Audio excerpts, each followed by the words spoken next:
Chapter 1.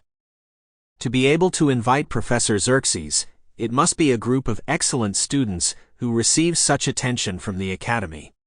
Sure enough, among them is the figure of the dwarf Yeren. However, the figure of the high elf Zeren, who is Yeren's archenemy, is not present in this lineup. Setting aside the differences in racial culture, Zeren is actually very similar in character to Professor Xena. They are both geniuses and proud individuals. Just like how Professor Xena is respected by everyone in the Academy except for Principal Seren, Zeren is also not respected by any of the teachers except for Professor Xena. Moreover, in this mission, there is also Yeren, and Zeren is eager to avoid looking at her. Some students who are not fond of Zeren's arrogant attitude are secretly delighted by this. Professor Xerxes is known throughout the Academy as a strict teacher, and if he were to hear about this, it is easy to imagine that Zeren would offend a very formidable teacher.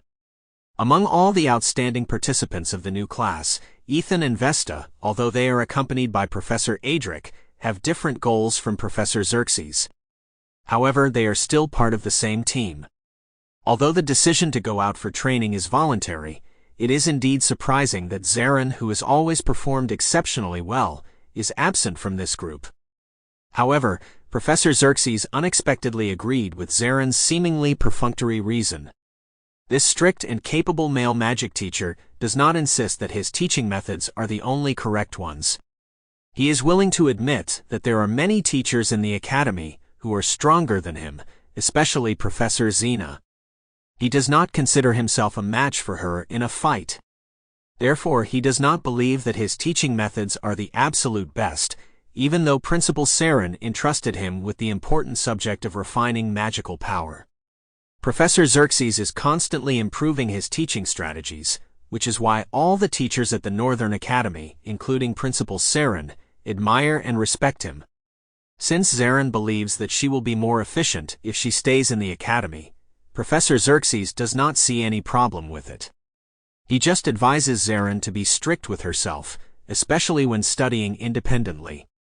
The more there is no teacher to supervise her, the more proactive she should be, and not fall behind others like Yeren who went out for training.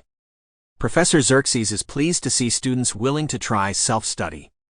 If Zeren can find a method that suits her better than reluctantly following Professor Xerxes' planned progress, wouldn't that be better? Although there are two teachers in the team, they are still one team. Professor Adric and others have their own goals, but they have also joined this team. Therefore, Torin naturally stands together with Ethan. Sample complete. Ready to continue?